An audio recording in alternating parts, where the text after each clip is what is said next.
name is Mary Crouley. Welcome to Now is the Time.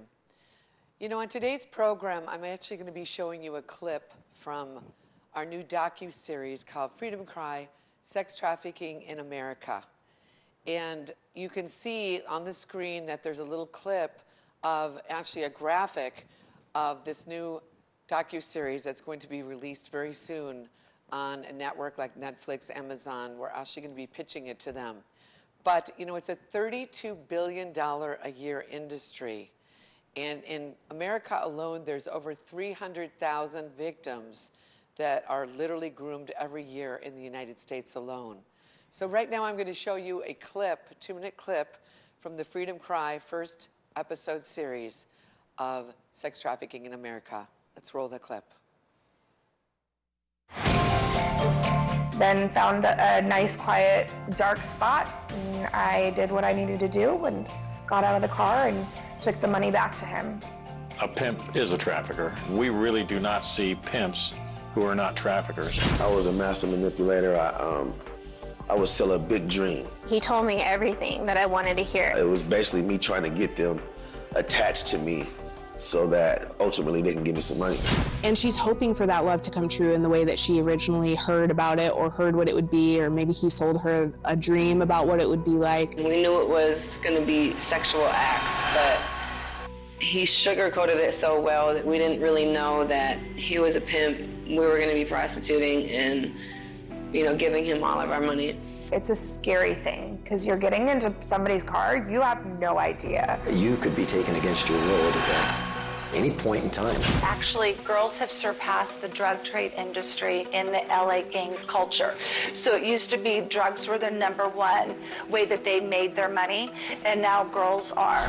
And the average age at which they start going into this life is 12 to 14 years old.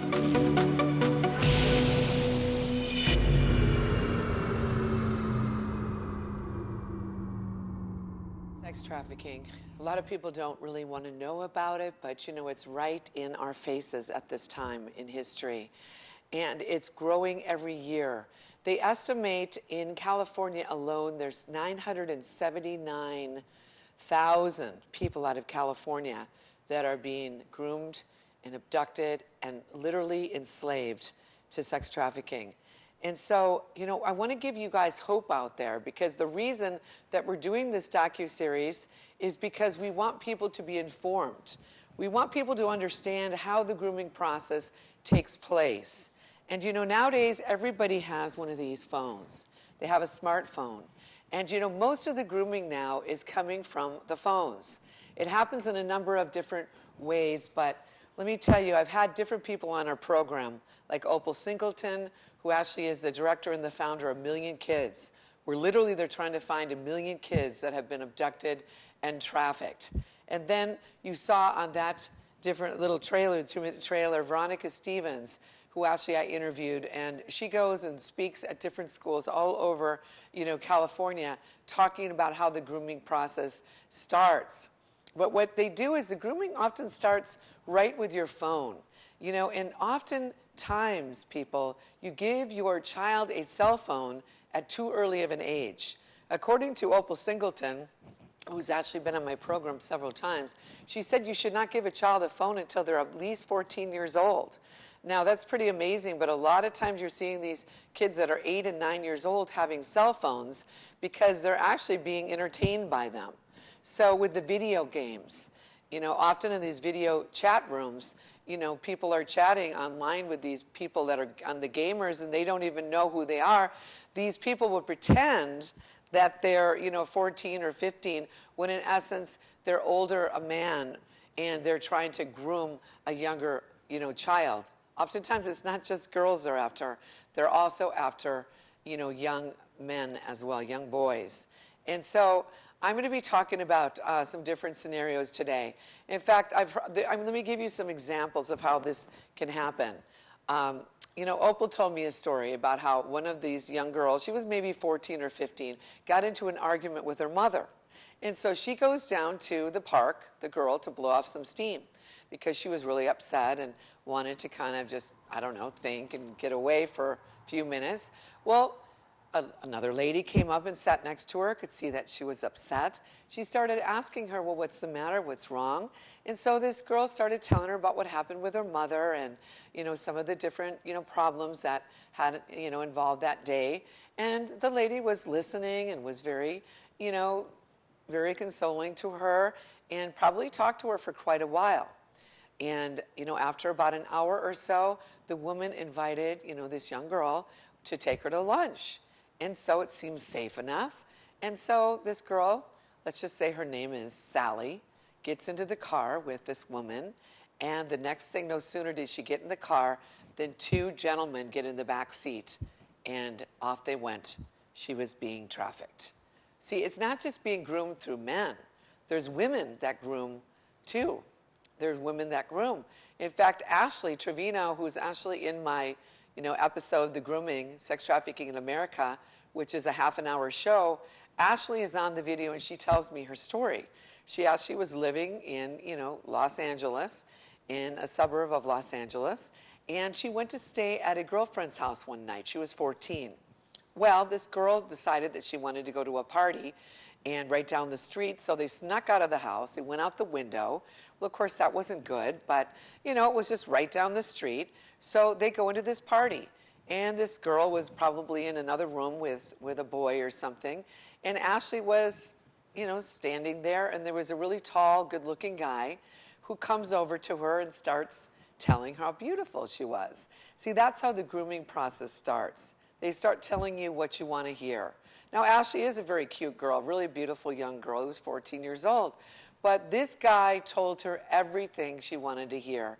And basically, eventually she got her number, and they started going out. Only 14. Now, at this stage of the game, I wouldn't have let my daughter go out at 14 with a man who was maybe 4 or 5 years older. But, I'm not going to say anything about Ashley's parents. I know I was really like a hawk with my daughter, watched her like a hawk. But, whatever happened, this mom and dad, they'd been married a long time. They had a good home. And this gentleman started to tell Ashley everything she wanted to hear. In fact, one day she said he took her up on top of a hill and said, look at all these houses. This is the type of home that I am going to give to you. She said, I felt like a fairy tale princess in a Disney movie. And, that's exactly what he wanted her to feel like. After about 3 months of this, one day she said we went out into the park and she had a headache and, she asked for, an Advil or something. And he ended up giving her a date rape drug. And he basically slapped her and he said, now you're going to work for me. And if you don't do what we say, he said, we know where your family lives and we're going to come in and kill them. Literally put her in fear for her life. And at this point, she was already seduced into, she had fallen for this guy, this trafficker. And, basically he raped her and then pretty much said, you're going to work for us now. Now, there was 2 older men that were grooming this younger guy who, they were grooming him to be a trafficker. And so pretty much she said that, here she was living a double life. She was going to school and getting good grades and doing everything else. But then on the other side, they were taking her into hotel rooms where she was meeting up with men and literally having to perform sexual acts on men for money, where all of her money was being handed over to her trafficker. Eventually, one day, it was after 4 years of this. She literally said that, she got hooked on drugs. She was able to kind of hide it from what was going on with her family. But she was able to one day tell a good friend of hers who was a Christian about what was going on with her. And the girl said to her, she said, Jesus loves you, Ashley, and Jesus cares for you. And she said, Jesus can help you, and he will get you out of this. And so Ashley, wasn't really raised in a Christian home, but it kind of made her think. So she went to the strip club that night because she also was stripping. And she told me this story. In fact, she was on my program here at the Cross TV. All of a sudden, she said, I went in, I was getting ready to go on to do my performance. And she said she was just putting her last garter belt on. She happened to look in the mirror for one last glance. And all of a sudden, she said, I felt God looking at me in the mirror. And she said, he looked at me like a father. And she said, like a father, that she said, I knew that God loved me and that there was something that broke off of me. And she said, I was able to leave and I was able to run out of there, out of that place. And for a couple weeks, she said, I was literally didn't come back to the strip club. And one day, she said, I came back home and found out that the two older traffickers that had been involved, you know, with her pimp trafficker, were busted by the feds. And so her trafficker, his name was Joe, he got so afraid that he literally became a Christian and gave up trafficking and literally gave his life to the Lord. So this shows you how just, you know, one person telling, you know, a person a story, Ashley, about Jesus, that Jesus was able to make a way of escape to Ashley. And today, Ashley's 32 years old. She owns her own bridal store, which is in Orange County, California, and she's engaged, and the Lord has turned everything around. Now, she's still got some things. She's going, you know, she's in recovery, and she's in support groups and things like that, but, you know, she spoke at one of my events called the Freedom Ball, which was actually last year on October 12th up in Beverly Hills at the Viceroy L'Hermitage Hotel. And it was so amazing that night. Here, you know, we had about 200 people on top of this roof of this 5-star boutique hotel. And, you know, here you can see the whole LA skyline. You can see the Hollywood sign. And, you know, we had, everything was a beautiful event. And, you know, we had a red carpet, a step and repeat, where there were some celebrities there. People were getting their picture taken. Well, all of a sudden, about 5:30, been bright sun. All of a sudden, there was a couple clouds that came on the scene, and there was a couple, you know, dark clouds. But all of a sudden, within an hour, as soon as we started the event right at 7 o'clock, there was this full-on thunderstorm that rose out of nowhere. And it was like watching, you know, the Ten Commandments. I mean, you could literally see lightning and thunder and transformers blowing off, and it was crazy, I'm telling you.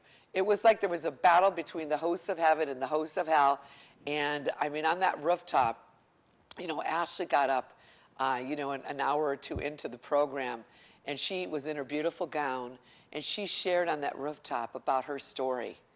And she shared about how God delivered her out of her traffickers and that God literally set her free. You know, there's a scripture that says, to whom the Son sets free is free indeed.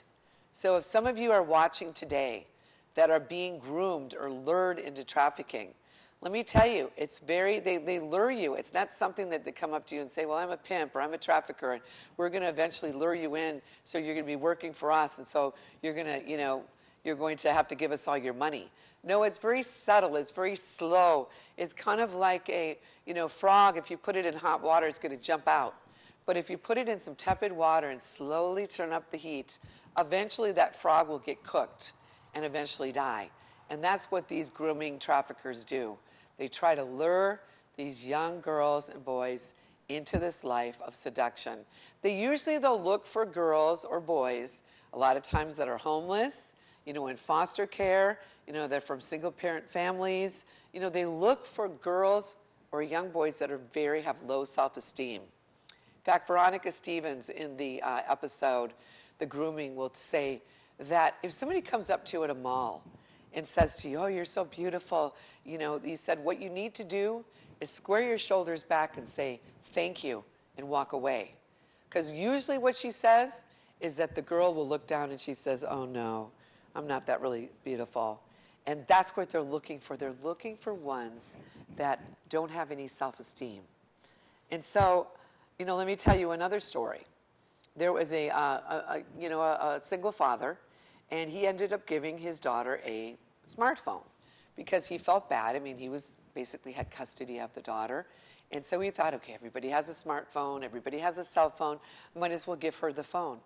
Well, what happened is one night he was walking down the hall and he heard a noise, a sound, and he looks into her room and he sees the window open.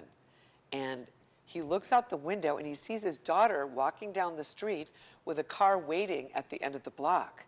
Well, this father was alarmed. He jumped out the window and he started racing down there. And basically, right as the daughter was getting ready to get in the car, he basically smacked this guy, punched him out, and, got his daughter back. But this guy was a known pedophile that was grooming his 13-year-old daughter and was getting ready to take her away. That's what they do on the internet.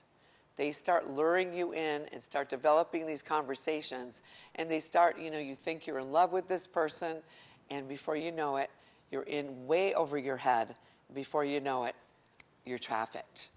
And so there's just there was one other story that I'll tell you. Veronica was telling me a story about a young girl. I think she maybe was 17 or 18. One of these guys, they knew that she was a dancer and told her, yeah, in Vegas, P. Diddy has a show at Vegas and one of the dancers got sick. And so you can come in and you can fill in. And so I think she was over 18. So what happened is they brought her to Vegas, but instead of, being with P. Diddy, basically she ended up being trafficked and coerced and basically taken against her will. And for 5 months, she was being sex trafficked against her will by these people. What they do is they lure you in with saying something that you want to hear. So people, we have to rise up and be strong. We have to understand that how the grooming process starts is often if there was no demand, there'd be no supply. And many of these people, these guys that will purchase these girls, they think for some reason that they want to be there. Most of these girls that are in these hotel rooms, oftentimes they're coerced, they're threatened, and they're forced into doing this. They have to give all their money away. And how the trafficking, industry is fueled is through pornography.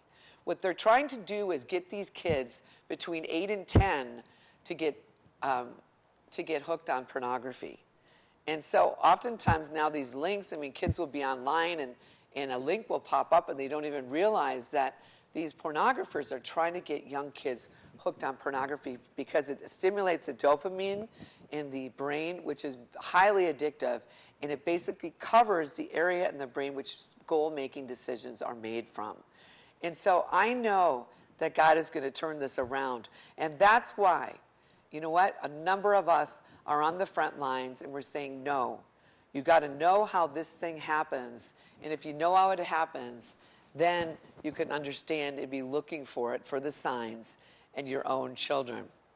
So anyway, I want to go on to another subject really quickly. There's a movie coming out, and it's called Sound of Freedom. And I want you to put on the screen Jim Caviezel with, there's a man named Tim Ballard, Operation Underground Railroad.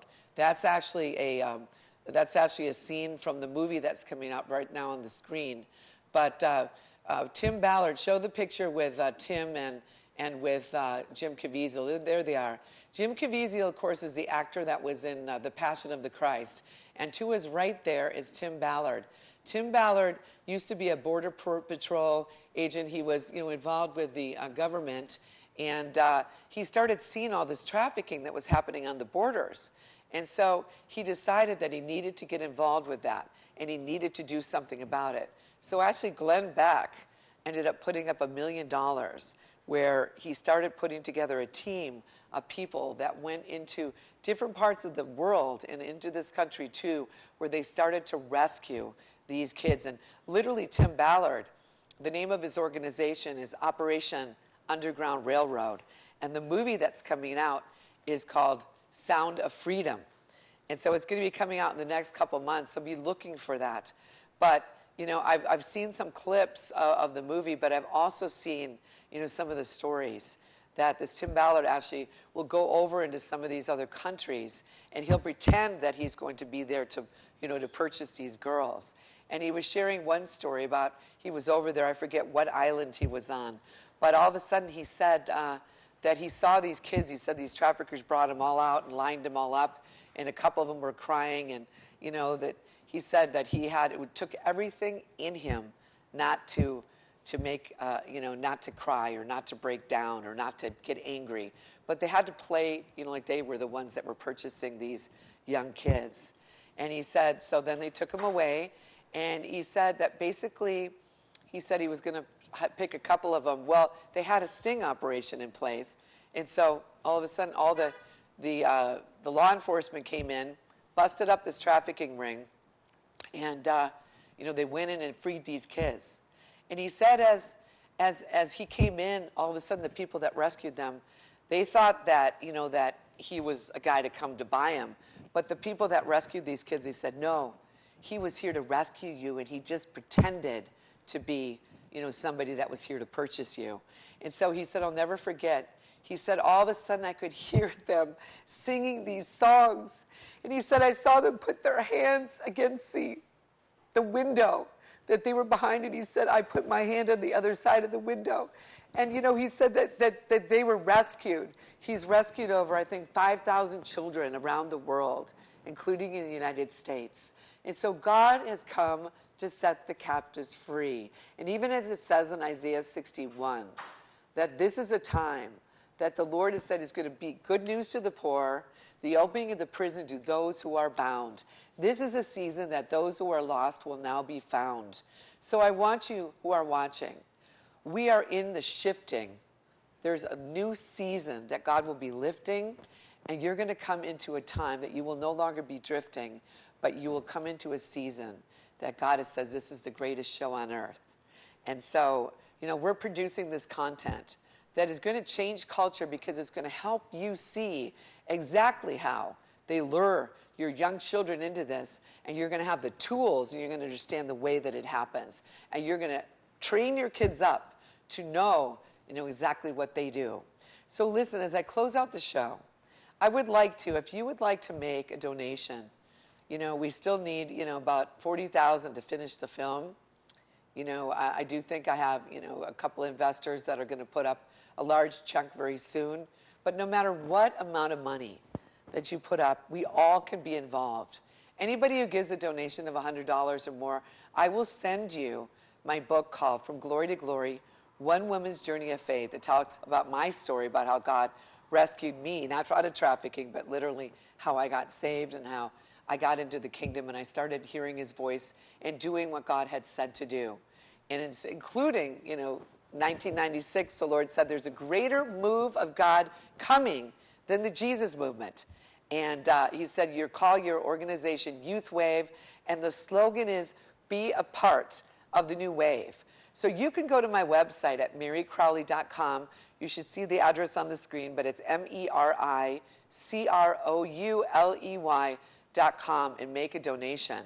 Right now, I really need, I really need about several $1,000s to go to the next level. But you know what? One person, one time about 2 years ago, somebody went online and donated $5,000. I didn't even know who they were, but God spoke to them. $5,000 came through online. God just spoke to them, and they put it in. I have a secure website, so you can financially go, no matter what amount. Just make a donation today. This seed will go toward the Freedom Cry, Sex Trafficking in America film that we are now getting packaged and hopefully going to sell it to Netflix or to one of the bigger Hulu, Netflix, Amazon, one of them. So we can help people around the world to figure out, how this thing happens. And so they won't be lured and destroyed by this modern day slavery. So thanks for watching. Now is the time. Now is the time for you to walk into your destiny, to fulfill your call, and to walk into what you've been chosen to do. For the greatest show on earth is getting ready to come, where God is going to show up and show off. Thanks for watching, and I'll see you soon.